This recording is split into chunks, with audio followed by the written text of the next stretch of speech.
Pirmkārt, Artur, apsveic ar uzvaru pārbaudas spēļu cikls noslēdzies. Kā tu redzēji šo spēli savām acīm? Ļoti labi norēģējām pēc Grieķijas spēles. Nospēlējām daudz fiziskāk, nospēlējām labāk aizsardzībā, beidzot noturējām pretiniekus, teiksim, zem vismaz 80 punktiem. Jā. Un tas bija galvenais varbūt mērķis šajā spēlē. Un es domāju, ka mēs dabījām kādu labu flow, labu pārliecību uz čempionātu, ja godīgi. Paldies!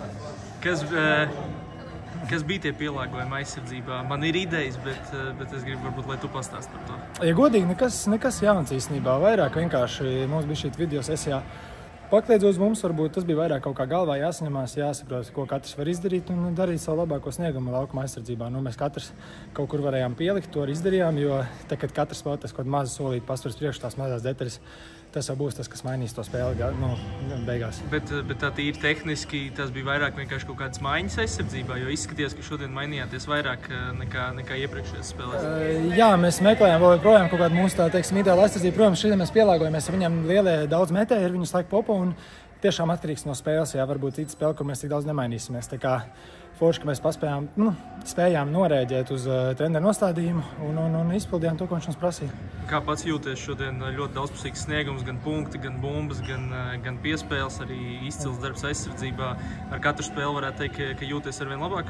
Jā, ja godīgi, jā, tiešām soli pa solim no katras pārbaudas spēles līdz šitai pēdējai jūtos, kad daudz brīvāks jūtos varbūt uzbrukuma aizsardzībā. Tas vienmēr ir bijis grība, vēlme un tās dotības, teiksim, ātruma. Un tagad arī uzbrukumā bija šī tāds vieglāks paliek. Arī tagad Žagars notraumējās. Mēs arī Lomi zinājām, ka mums vairāk būs jāspēr solis ar bumbu, tā kā vairāk jāspēlē. Un sākumā mums bija grūti, tīpaši tā pirmā spēle pret Itāliju, kad Žagars puslaikā notraumējās. Tad bija šī tāds apjukums, bet tad mēs lēnām pielāgojamies un domāju, ka mēs ļoti labi esam šito mazo kā ar mīnusiņu, jā, mēs viņu piestrādājām un esam gatavi tādām situācijām, kas var būt notikt no čempionāta laikā.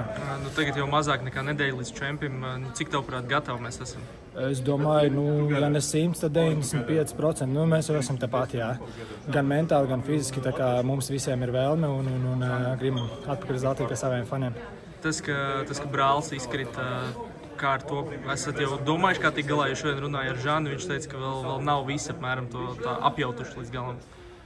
Cik es zinu, es nezinu, cik es zinu, laikam tomēr noteikti, kad nebūs, jā.